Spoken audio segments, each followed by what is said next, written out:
So I want to welcome you to the Doctorate in Educational Leadership Speaker Series. We're so glad to have you that are here in the room.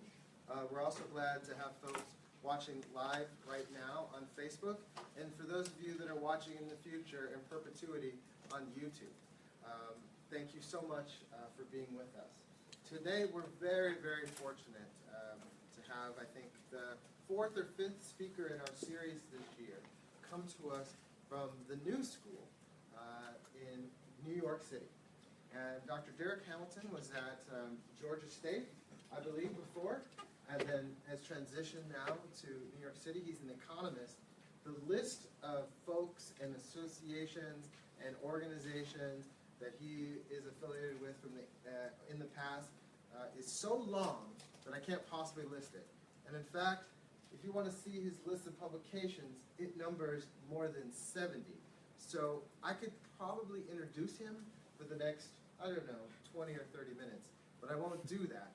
We're really excited for him to talk today about the political economy of education, and specifically how wealth and other financial factors impact African American students, and how paternalism in public policy also impacts African American students. So we're just so very fortunate to have him. I had the afternoon to get to know him, and I had a really great time, bantering back and forth about politics and many different issues. So he's as great of a person as he is a scholar. So we're so very fortunate to have Dr. Darrick Hamilton. Thank you.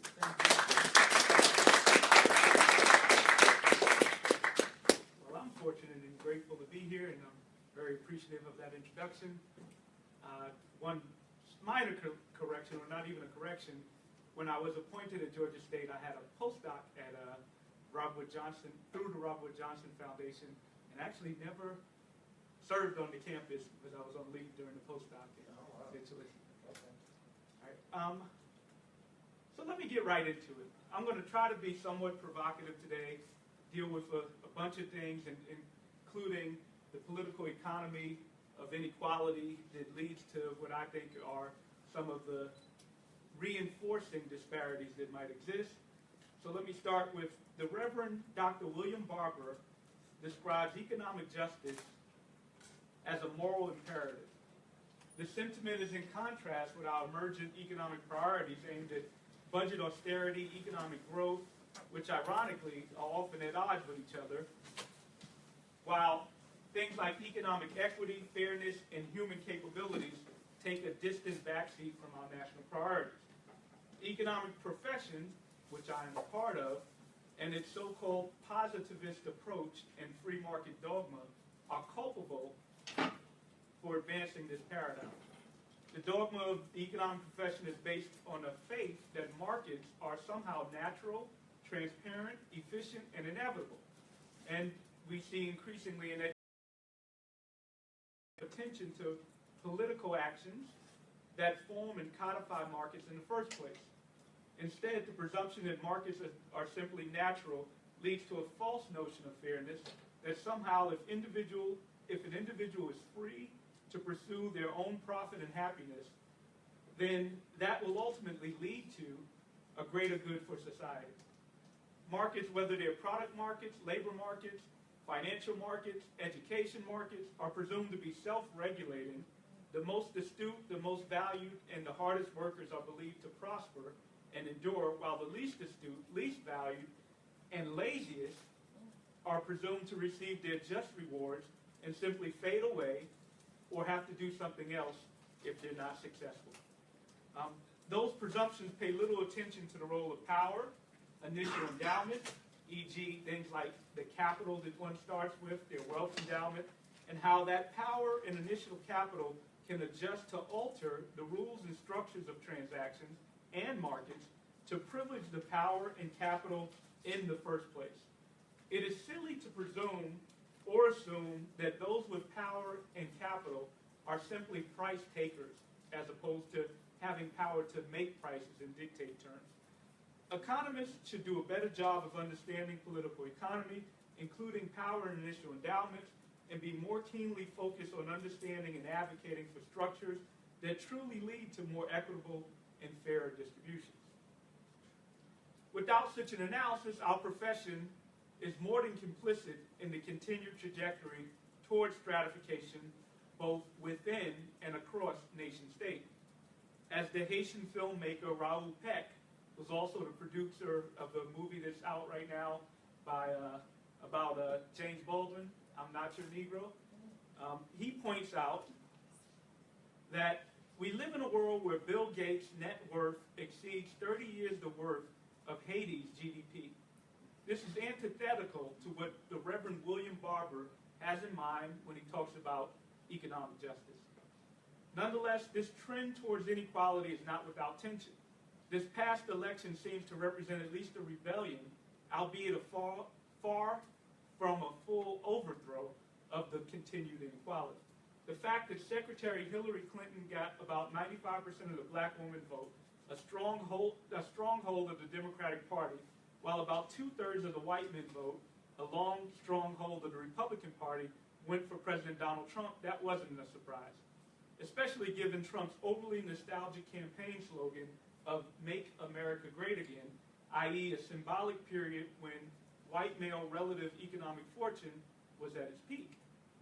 What was surprising is the close to 30% of the share of the Latino vote revealed by exit polls that went to Trump, despite his racist rhetoric exemplified at his campaign kickoff when he likened Mexicans to rapists, murderers, and drug traffickers. Also surprising was the majority support that Trump received from white women, despite his repeated examples of gender-based hostility, including a not-so-subtle reference to rage and menstruation directed at Megyn Kelly in response to her challenging questions, his denigration of political rival Carly Fioroni on the basis of her physical appearance, and of course we're all familiar with the unauthorized release of the Accent Hollywood tape in which he talked about using his celebrities to take liberties with women, and I won't give you the quote.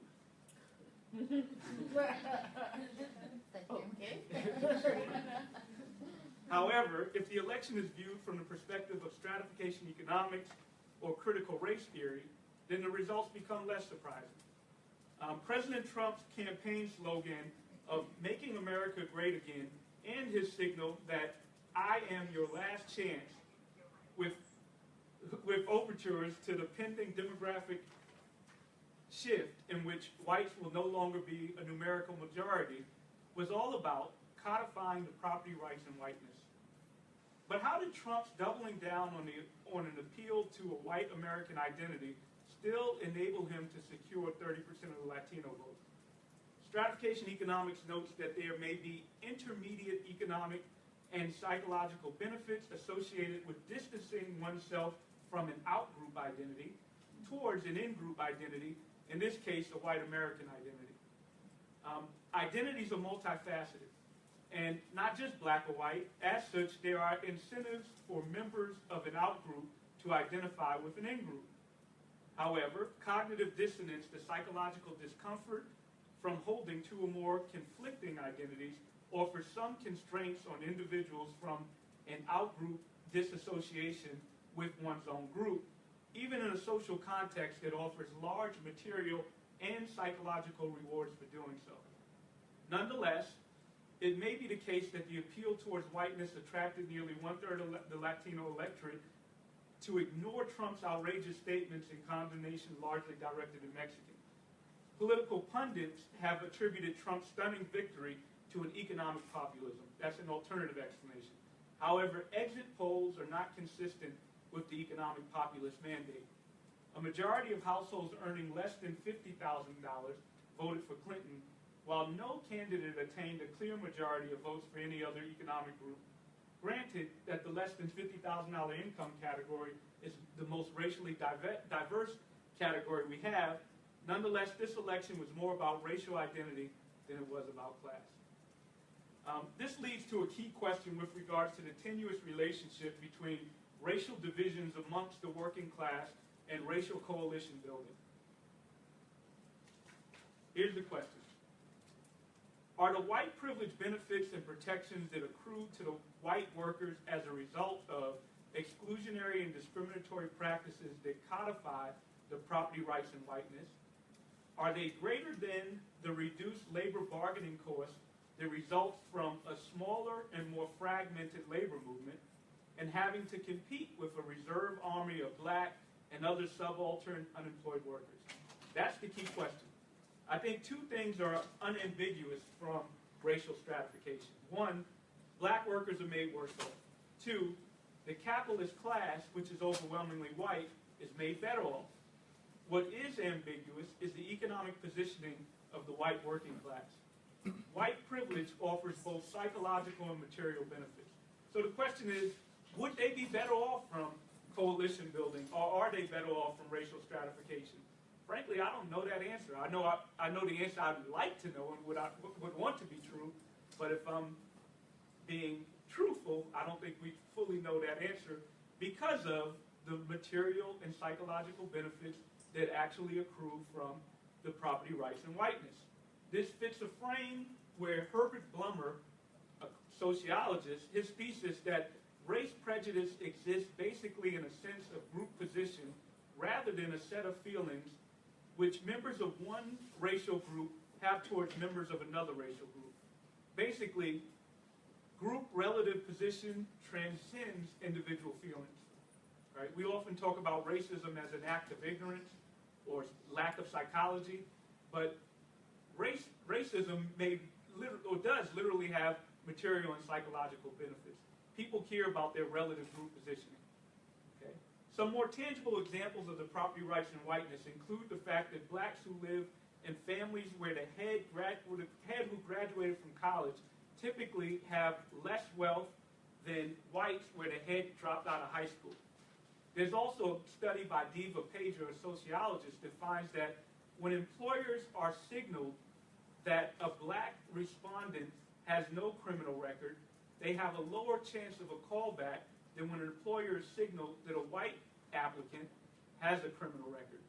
Those are property rights and whiteness. So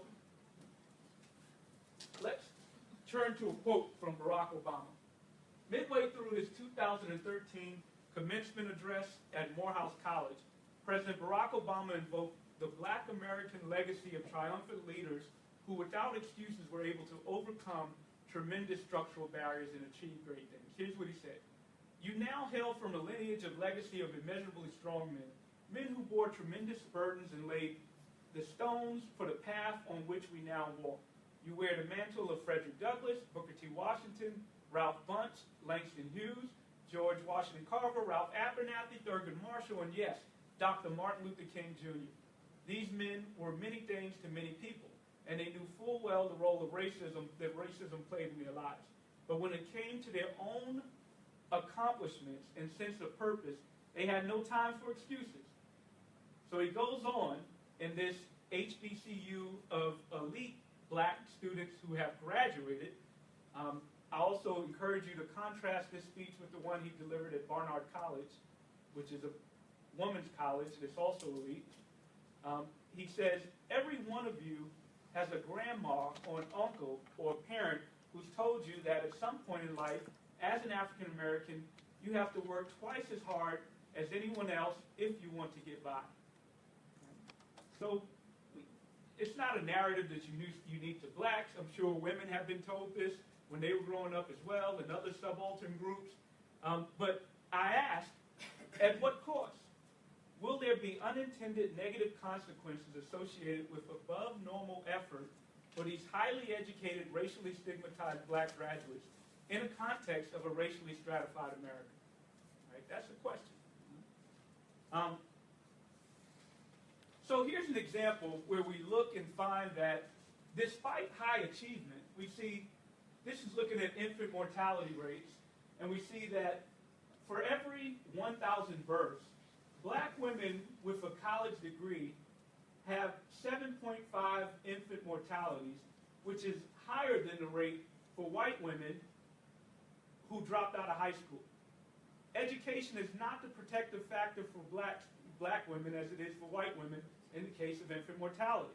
Also, what we observe is that as we move up in education, the disparities, right, so this indicates that overall black women have about twice the infant mortality rate as white women. And as we move up in education, we see that the gap widens. Right? Why is it that the disparities rise as education increases? Well, I'm arguing that it's in part related to this cost that's borne on greater effort in a racially stigmatized society. All right.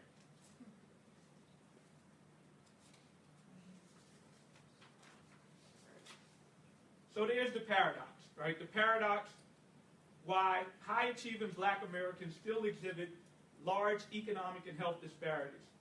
The post-racial politics of personal responsibility and neoliberal paternalism tropes discourage public responsibility for the conditions of poor and black Americans and instead encourage punitive measures to manage these surplus populations of poor and black Americans.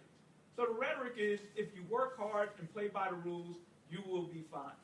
And I'm arguing that there's a paradox that disparities exist even when you do these things. There are an alternative to this orthodoxy is stratification economics, which allows us to better understand this paradox. We understand that the added effort and the stigma imposed on high-achieving blacks that threaten the relative position of the dominant white group may translate into deleterious health and economic conditions, again, for these high-achieving blacks. There are physical and psychological costs associated with stigma, and ironically exerting individual agency, which in the context of these racially stigmatized environments may explain the limited role of education and income as protective factors for blacks relative to whites.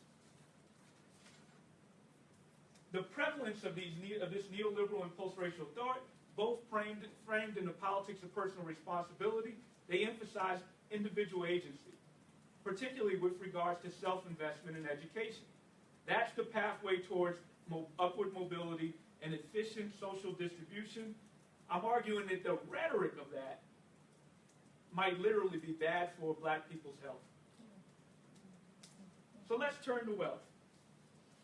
Wealthier families are better positioned to finance elite educations, access capital to start a business, finance expensive medical procedures, reside in higher amenity neighborhoods, exert political influence, purchase better counsel if confronted with an expensive legal system, leave a bequest, and withstand financial hardship resulting from any number of emergencies. And they also are better positioned to win a presidency. Wealth provides financial agency over one's life. Wealth gives you choice. It provides the economic security to take risk and shield against financial loss. It provides what the Nobel laureate economist Amartya Sen has referred to as, this is my interpretation, a human capabilities approach to development. Basically, wealth enables individuals to be self-determining and defining and attaining their self-defined goals. Right? So in the interest of time, I'm not going to go through and explain all of these in detail.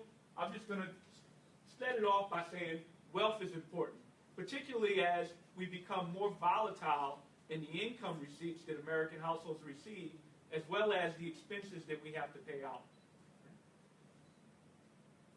All right, so you know what? I'm actually going to go through this. I'm going to skip these slides and move on because I'm afraid I'm going to run out of time. But what I wanted to do with all of this is show you that, well, we have a conventional view on what it means to be middle class. We oftentimes define it in terms of income, education, or occupation. I'm arguing that these definitions, in which we still see large disparities, they underestimate the scope of financial insecurity. That without incorporating wealth into our notions of well-being, we don't fully capture one's financial security or ability to take risks. Because of the wealth positions of blacks, there's a paper that I have with Regine Jackson and William Darrick, where we do some qualitative work. Black people tend to define their class position based largely on their work. So here's a quote from Natalie, who's a 50-year-old Caribbean black elementary school principal residing in Boston, in the Boston area. She says, so when trying to probe on how you define your class position, she says working class means you don't have substantial savings. Everything is contingent on you going to work. She goes on to say, we're not well off. We're not well off enough that if something were to happen to me, we could survive for no more than 6 months top. It's all dependent on me waking up, going to work, and getting paid every other week. There's no investments. There's no business. It's just me getting up every day. People look at my salary and think I'm doing very well, but it's all contingent on me going to work. So here's a woman who is, by all conventional standards, made it in America. She's a black elementary school principal that has high level of education. She has a good job with a good income, but she's describing her precarious economic position because she lacks wealth. There's another quote that I wanted to show you real quick. Actually, you know what? I'm going to skip this in the interest of time. All right. So let's just look at the racial wealth gap. So this is looking at data pre and post the Great Recession. So in 2005, before the Great Recession, the racial wealth gap was enormous. The typical black household had about 9 cents for every dollar that the typical white household had. So and the racial wealth gap exceeded $100,000, where white households had about $142,000, black households $12,000. You see the number for Asians; they were the highest group in 2005, and then we had Latinos. After the Great Recession, the gaps widened, but let's even go to the period in which we had an economic recovery. So moving to 2011, we can see that now the typical black household has about 6 cents for every dollar the typical white household, 7 cents for the Latino households. The Asian group had the largest absolute loss in their wealth position, and that is large. People have attributed that largely to where they geographically have been located.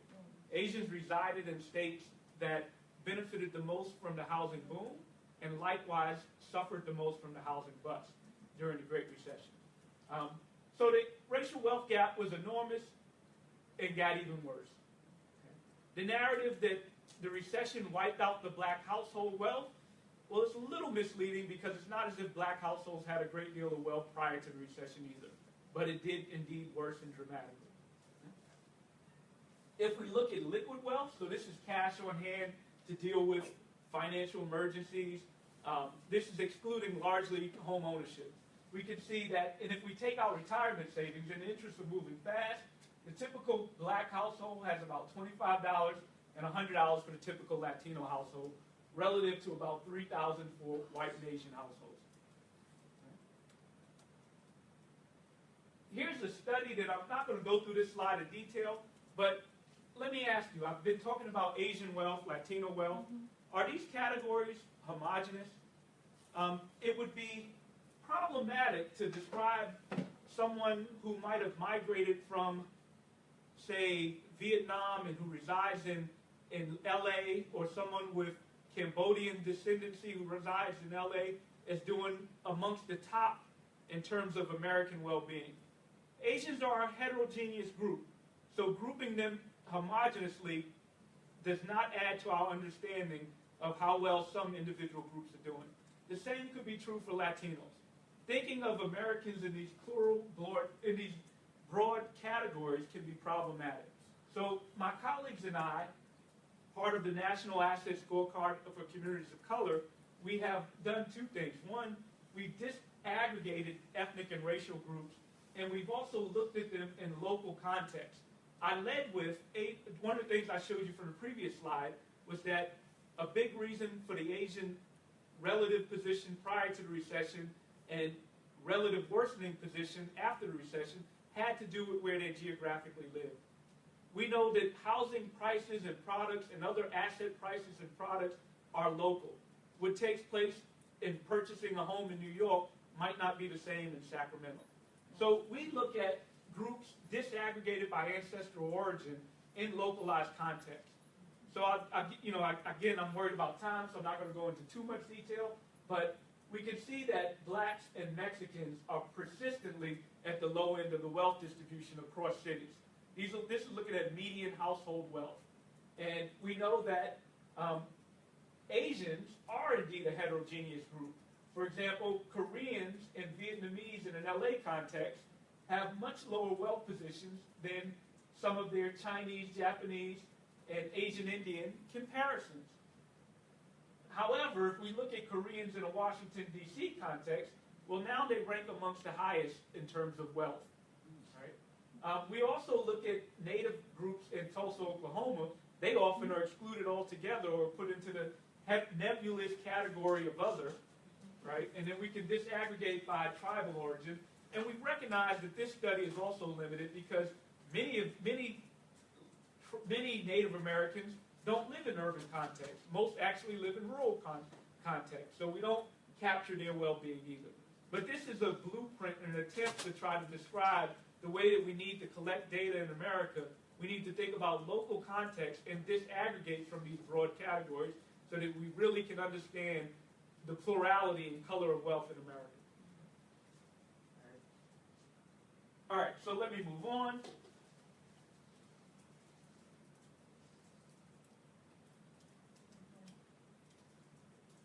All right, so despite enormous racial disparities, much of the public sentiment seems to be that the civil rights period, which outlawed blatant forms of de jure discrimination, have largely addressed major racial structural barriers. This sentiment is combined with the notions that blacks need to stop making excuses and ultimately take responsibility for their low socioeconomic position. Another trope is that, well, there's nothing so unique about black Americans. What about the person that has a disability? What about the white woman who's struggling to get a job? The white man who's struggling to get a job? What about? The president, previous President Barack Obama, I'm arguing, is even complicit in advancing that trope. That in one of his more famous speeches, he says black Americans need to bind their grievances with that of America, and he talks about health care, et cetera, et cetera. So that seems somewhat innocuous. However, the problem there is that it's making a case that you're basically you're not special, you're not unique, and we need to think about these things globally. So we move away from a race frame of thinking about policies and politics. All right. The trope emphasizes the group-based underappreciation and underinvestment in personal and human capital development on the part of the subaltern group as the explanation for continued disparities. If these groups, blacks and other subaltern communities, simply would reverse their self-sabotaging attitudes, behaviors, and adopt the right attitudes and behaviors, full equality could be reached.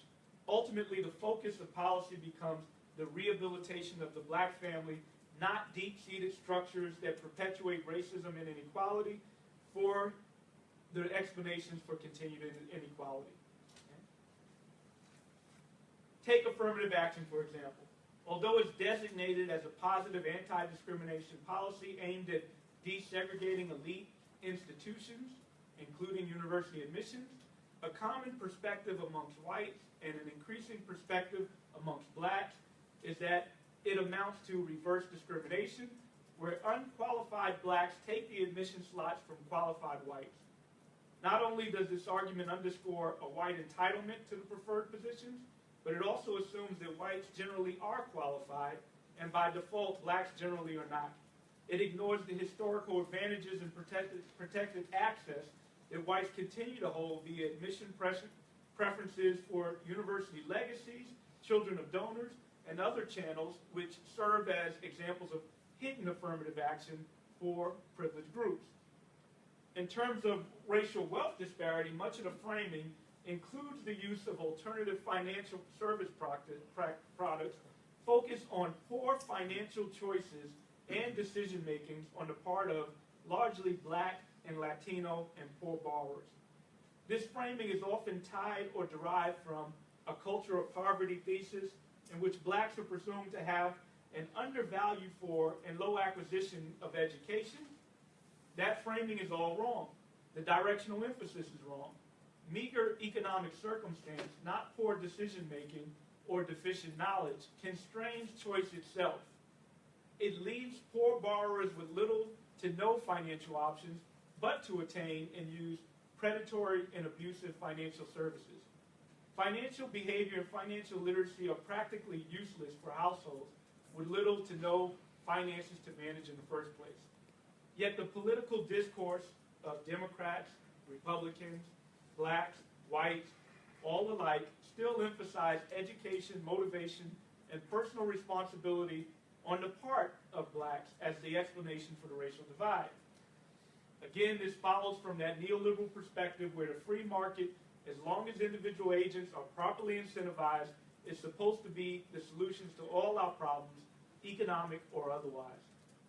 Joe Soss, Richard Fording, and Sanford Schramm, in their seminal book called Disciplining the Poor, describe the emergent neoliberal paternalism where the state serves the paradoxical role of structuring most aspects of society to adhere to a laissez-faire market tenet, while at the same time serving the role of poverty governance. So for everyone, we're going to let the market determine outcomes, but for poor people, we will govern them. Here, the state uses incentives and sanctions to coerce or discipline the underclass, not working to eliminate poverty, but rather to manage seemingly bad behavior with increasingly punitive tactics. This is related to William Darrity's and what Sam Myers described as the managerial class in surplus populations. They framed their analysis in classical political economy. The surplus population is defined in terms of their inability to contribute immediate profits or productions to an industrialized economy.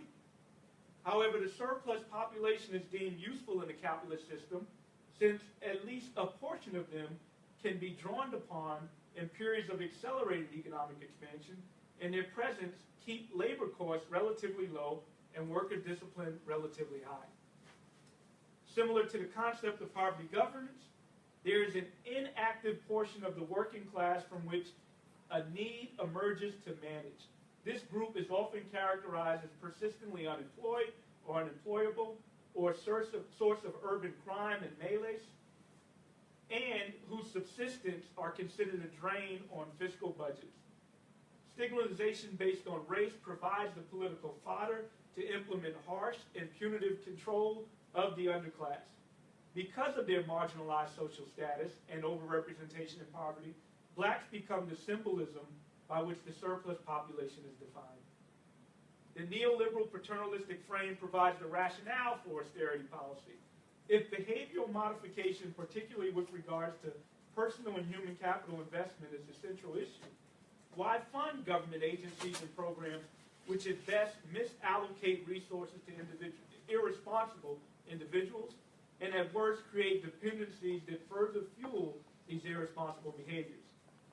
The Obama administration's My Brother's Keeper initiative, which attempts to leverage private and charitable sources to incentivize so-called defective black males to be employable, serves as perhaps a more benign example of this neoliberal paternalism. The focus on black male use, motivation, and behaviors, rather than more directly addressing the labor market conditions that they face, is consistent with the economic orthodoxy of market primacy and allocations and distributions.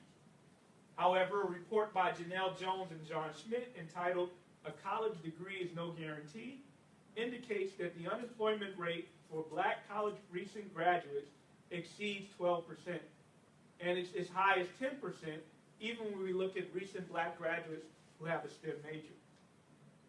Over the past 40 years, regardless of education, the black unemployment rate has remained roughly twice that of the white rate, and it's rarely dipped below 8%, so black Americans are in a perpetual state of calamity and economic and employment crisis.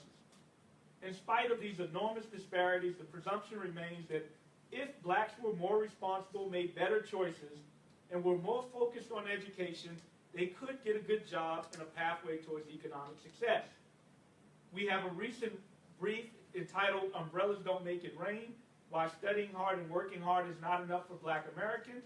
It critiques the preponderance of research and public policy discourse that asserts that education and hard work are the drivers of upward mobility, especially as it relates to racial and ethnic disparity. Like umbrellas and rain, observing high levels of education amongst the wealthy does not necessarily mean that their wealth resulted in their educational attainment. That their wealth resulted from their educational attainment. So here's some examples. As I cited to you earlier, if we look at college degree recipients, both black and white, you can see that the wealth gap is enormous. But we also see that blacks with a college degree have less wealth than whites who dropped out of high school.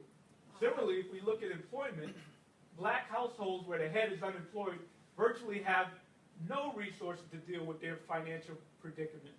But we also see that unemployed white houses have household wealth that's higher than the wealth when the black head is working full time. We have another brief where we look at the intersection of gender, race, wealth, and age. And we find that, again, we get this pattern. So one thing we know that if you're a woman and you're single, your wealth position is dramatically lower than if you're a woman in a married household. But in that context, we also know that somebody can relate in the audience or knows about somebody who can relate. I don't know if they personally can. If we look at black households where black households where the head has a bachelor's degree, whether it's married or single female, they have less wealth than when we look at comparable white households where the head has no bachelor degree. And then if we look at age, we can see that for single black females that have a college degree, they have negative net worth. And that probably has to do with student loan debt. Also dramatic is if we look at those that are 60 plus, so more elderly single black women, they have about $11,000 in wealth, and that's about almost 40 times lower than that of comparable white women that are single and they're in that age group. We have another paper that looks at, that's called Bootstraps or for Black Kids. I like that title, just like I like Umbrellas Don't Make It Rain.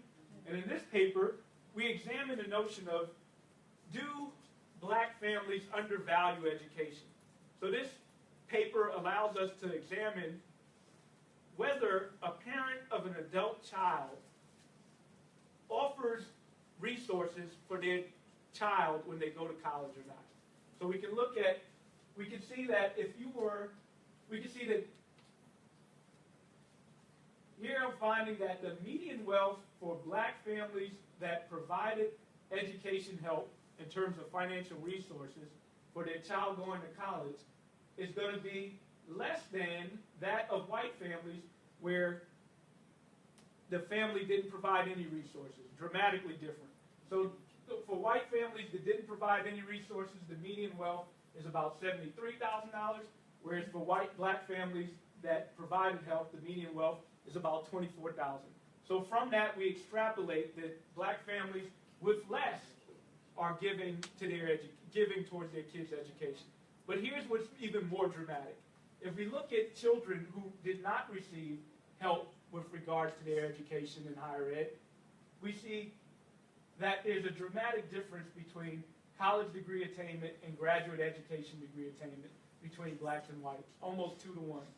24% we have a 24% graduation rate for whites who did not receive help versus 11% for blacks who did not receive help. But what's dramatic is that if we look only at children who received help with their higher education, there's no longer an education gap. Of course, there's selection that might be driving some of these results, but if we ignore selection, we see that the gap disappears. Okay? I'm worried about time, so I'm not going to have, I need to get through the talk, and I see my time is running low, but another measure we looked at was likelihood, how wealth was a protective factor or not with regards to future incarceration. So if we look at young adults between the ages of 20 and 29 in 1985 and look at their trajectory of likelihood of going to prison or not, and we compare their wealth position, probably not to anybody's surprise, that as wealth increases for blacks, you can see that the likelihood of going to prison decreases, and that's true for others as well, Latinos and whites. But what's dramatic is that even for low-wealth white individuals, they tend to have lower likelihoods of going to prison than more higher-wealth black individuals. So wealth isn't always the protective factor, especially in the domain of incarceration. All right. So in essence, education is not the antidote for the enormous racial wealth gaps or employment gaps. None of this is intended to diminish the value of education. There's clear intrinsic value with education, along with a public responsibility to expose everyone with a high-quality education that teaches them to synthesize and fuse information into big ideas, with encouraging teachers trained to deliver the curriculum from grade school through college. There's good in education. I'm an educator myself. I'd be hypocritical to say that we shouldn't invest in education. It has been a myth that black families do not value education, but also problematic is the societal overemphasis on the economic returns to education as the panacea to address established structural barriers, racial and racial economic inclusion. All right. How much time? I guess I need to do a time check. How much time do I have to go? 20 minutes. How long? 20 minutes. 20 minutes? Okay. Well, I guess I can calm down and finish the talk. But I should, and that's enough for Q&A as well? Okay. No. No? More time for Q&A. Oh, okay. Oh, all right. Nonetheless, the ascendancy of blacks to the most elite positions of society, often put forth to make this case of grand racial progress, the transcendency of Barack Obama becomes the ideal symbolism and spokesperson for this political perspective of if you work hard and play by the right rules, you too can be successful in life. His ascendancy becomes an allegory for hard work, merit, efficiency, social mobility, freedom and fairness, individual agency, and personal responsibility. These cases of black exceptionalism are meant to serve as prima facie examples of what individual and familial acts of perseverance and hard work can achieve. The problem with these convenient anecdotes is that they're self-fulfilling and they lack the systematic use of proper counterfactuals to empirically validate or invalidate their conjecture. There's no accounting of the voluminous cases of black Americans who also exemplify perseverance, grit, and hard work, but do not attain successful economic outcomes. Perhaps the greatest rhetorical victory of the neoliberal paradigm is convincing the masses that implicit in unfettered markets is the American dream. The hope that even if your lot in life is subpar, with patience and individual hard work, you can turn your proverbial rags into riches. Again, the emergent subfield of stratification economics, it has a different interpretation. It expands the boundaries of how economists analyze and interpret these differences. It goes beyond individual optimization and fuses insights from multiple social sciences to examine collective group action and processes. Stratification differs from the orthodox in the presumption that discrimination is irrational. With stratification economics, race prejudice constitutes a defensive reaction.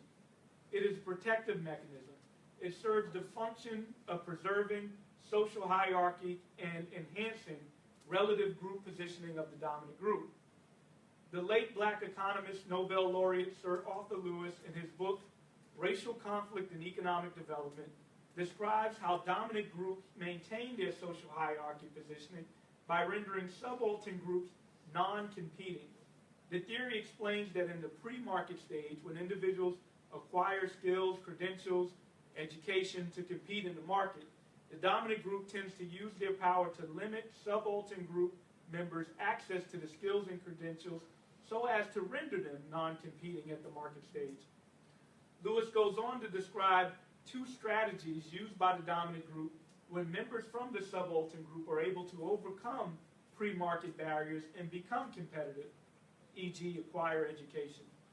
The first is to change the credentialing criteria at the market stage so as to favor their own attributes, basically changing the rules in the middle of the game. The second is to simply discriminate, basically discriminate against competing members of the subaltern group.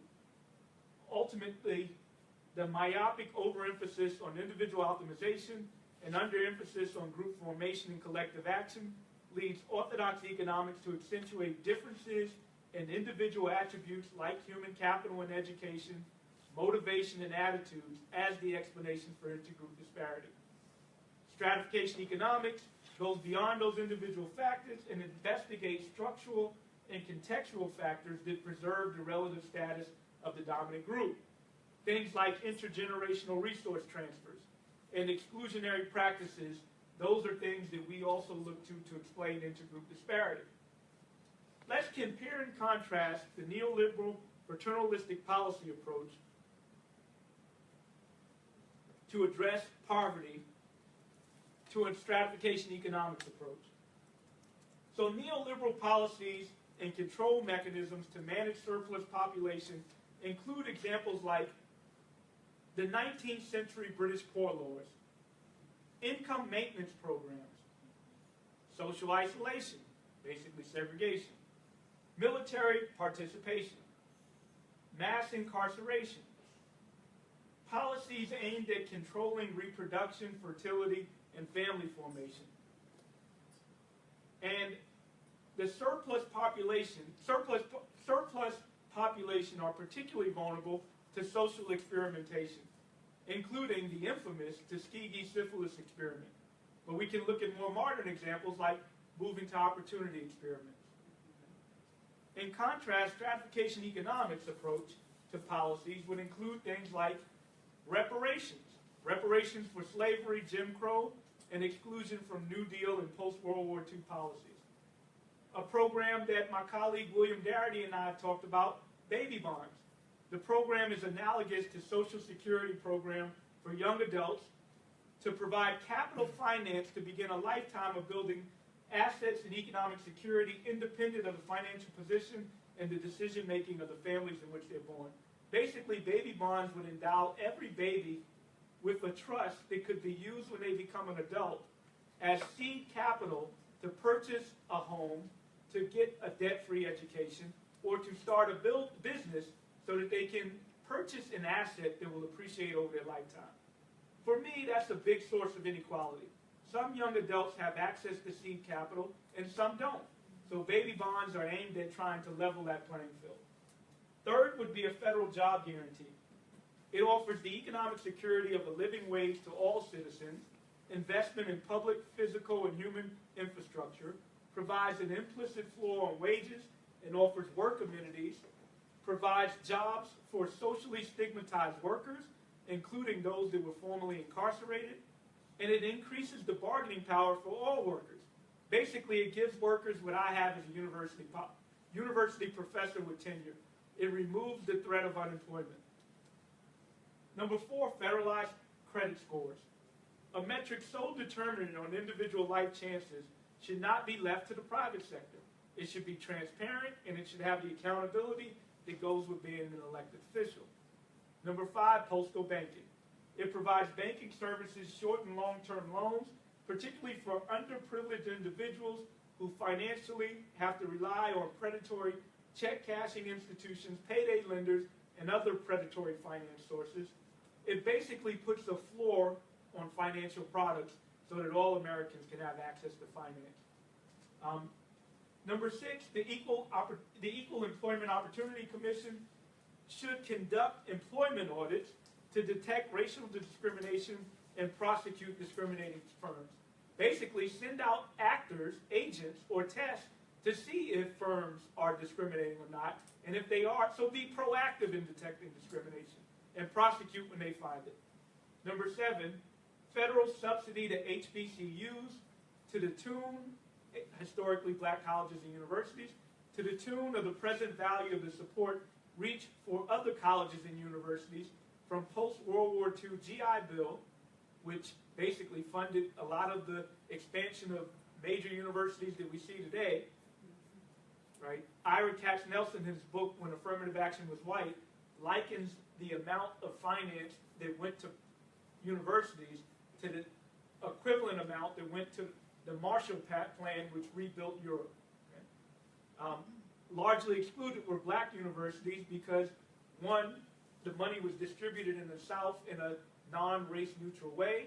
And two, as a result of segregation and housing discrimination, HBCUs could not expand and absorb enrollment the way that predominantly white institutions could. It is clear that black individuals still need stereotype-safe environments to mitigate hostility that is provided in the form of curricula as well as lived experiences, sometimes on white campuses. Number 8, eliminate tracking in schooling altogether and offer universal talented and gifted educational programs. Number 9, single-payer health insurance, Medicare for all. Number 10, stop mass incarceration of nonviolent offenders and hold police criminally and civilly responsible for abusive police practices. And then here's one that usually goes well on college campuses, legalize marijuana. Despite the social and political emphasis on education as the means for social mobility, the evidence is clear. When family background is controlled, blacks acquire greater educational credentials, yet reap less economic and health returns to those educational credentials. So let's conclude. We talked about post-racial and neoliberal paternalism. That should be, get rid of that U, that should be TROPES. How that discourages a public responsibility for the conditions of the poor and instead encourages punitive measures to manage these social, political, and economically deemed surplus populations, right? So here's the rhetoric. The irony is that these tropes might exacerbate health and economic disparities via social stigma and incentives to overexert oneself in the context of stigmatized environments. So basically, in order to address the dramatic racial disparities, particularly at higher levels of socioeconomic status, let's put to rest the rhetorical metaphors analogous to the John Henry fable, where the black male overcomes the railroad machine by working hard, but at the end, anybody recall what happens in the John Henry story? He dies, right? He beats the machine, but he dies at the end. By the way, I always think that's a horrible story to tell children. But nonetheless, it's similar to what a theory put forth by Sherman James called John Henryism to explain some of the elevated risk of hypertension for low socioeconomic status black males or black people in general who have a high efficacy in trying to overcome their structural barriers. Instead, we need to get to the business of eliminating social structures where individuals from these socialized, stigmatized groups have to, in the president's words, work twice as hard to get by. Okay? On that note, thank you.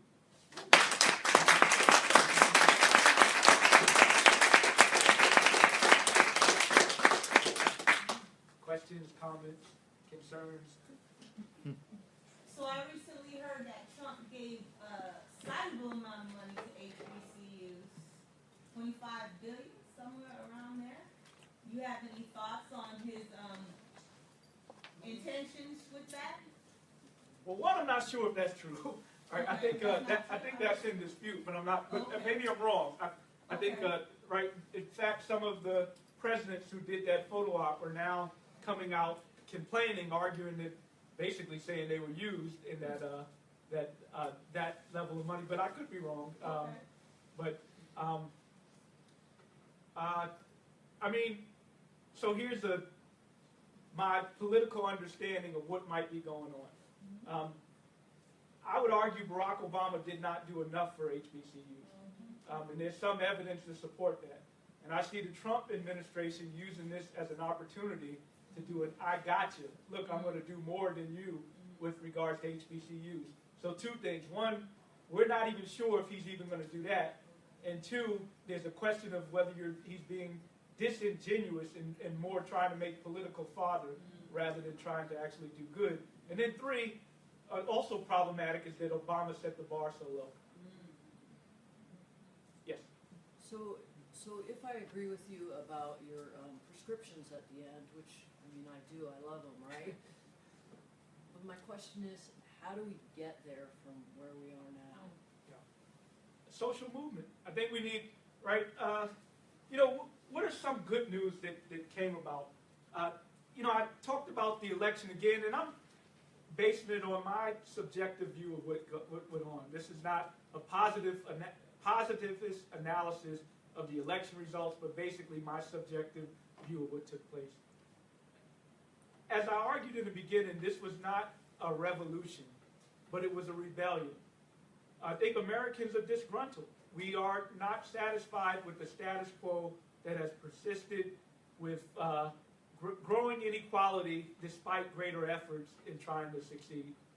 So as a result, we have the opportunity for a political movement.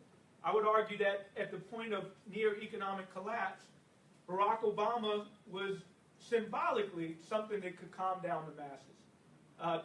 And I'm not arguing that Barack Obama did do work to save us from a Great Depression. I would not dispute that. What I would argue is that perhaps it was a missed opportunity.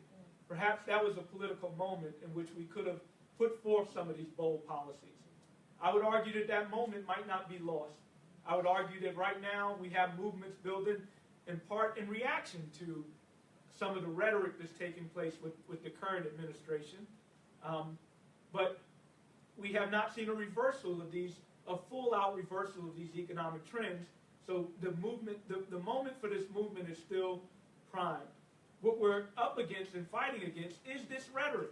It's an appealing narrative to believe that it's those others who don't behave right, and that's why they're responsible for their outcomes. But I'm going to be different. I'm going to work hard. I'm going to do the right thing, and I have the chance to make the economic lottery and become successful.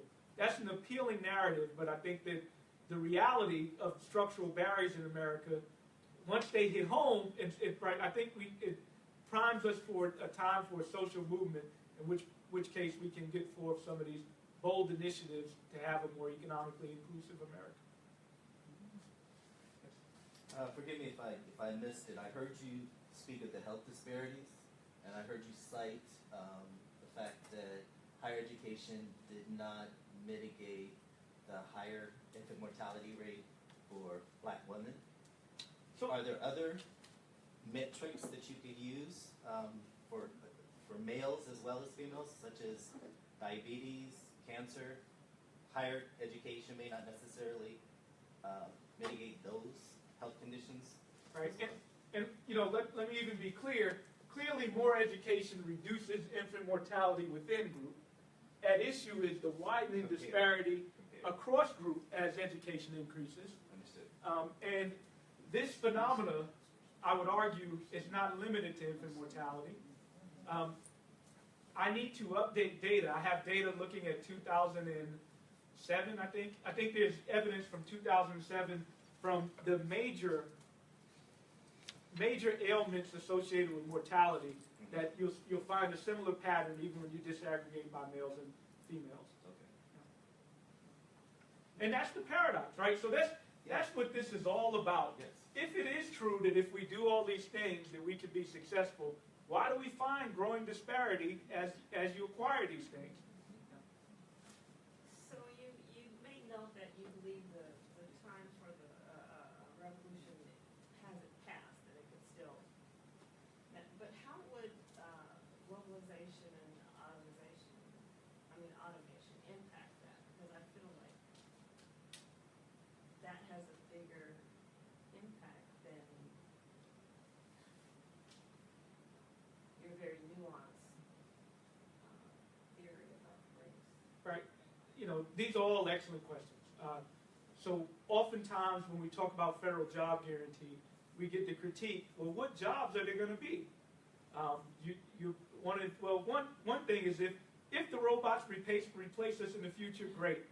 So one thing is if we get there where automation ultimately leads us where we don't have to work as much, I don't necessarily know we're going to reach that paradigm. I think that this is not a unique moment in history. Through the Industrial Revolution, similar narratives were put forth that we were going to displace workers, and some workers were displaced and some new jobs were created. I think that we can envision all the way the economy will change and what types of new jobs might emerge as a result of automation. I don't think we know.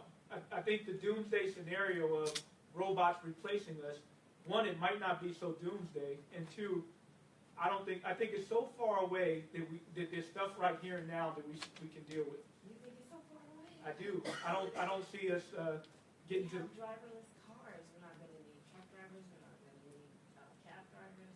We're going to need somebody to program the driverless cars. It might even create. Fewer workers, right?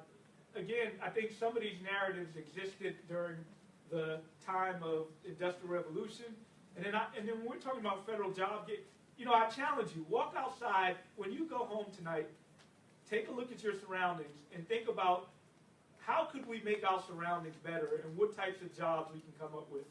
I think we can be creative and come up with a lot of things we can do is productive work to make life better for all Americans. So a lot of the federal job guarantees are talking about infrastructure jobs to begin with.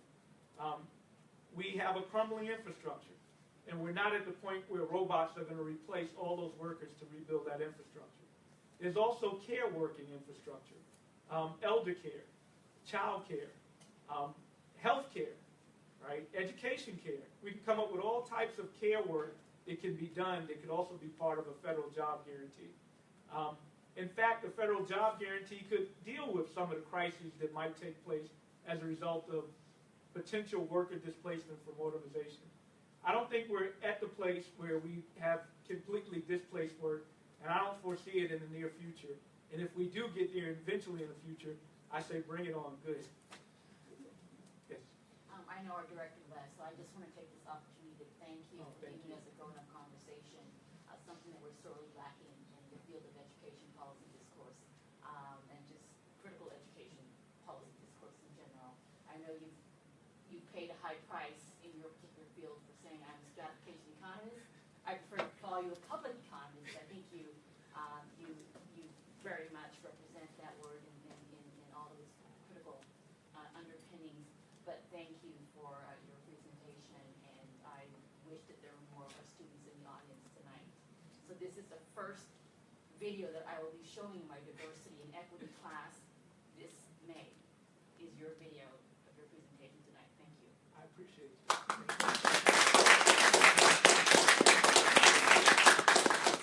Anybody else? I have one more. Yes. I'm a high school teacher, and I got the overall impression from you that, we can't be pessimistic. I mean, we can't teach our kids that education ultimately is not going to be worth it, right? But what might be your advice to high school students who are on the verge of, that transition potentially into college? What might be just a few words of advice to help them navigate so that, the negative, they might be able to, sidestep some of the potential negatives? So a couple of things. One is, I certainly wouldn't say education is not worth it. I think education is very worth it. I think I'm so fortunate to have been trained to be a creative thinker, and I think every human being should be afforded that. What I'm arguing is the overemphasis on the economic and health returns associated with education, especially with regards to disparity, racial disparity. And that's on a more macro level. So individual strategies, if I were to have a kid, I don't have a child, but if I were to have a child, I would tell them the same thing that Barack Obama told the Morehouse graduates. So this, as an individual strategy, can work hard and overcome your barriers, get as much education as possible. Well, we know that if you are from a subaltern group, you really are messed up if you don't have the credential. What I'm arguing is that even with the credential, it doesn't guarantee success, nor does it necessarily lead to success. So on an individual level, you should tell your students that they should work hard, but you should also tell them about the macro context as well. They should know about that. That's information. But from a social structural standpoint, I'd much rather have my president, rather than lecturing the Morehouse graduates, deal with a policy infrastructure so that they don't have to work twice as hard to get by, right? And that's what this conversation is about. This conversation is about what can we do to address that social structure that leads to these unfair, unjust results. Well, you're the first person that I've heard make no potential deleterious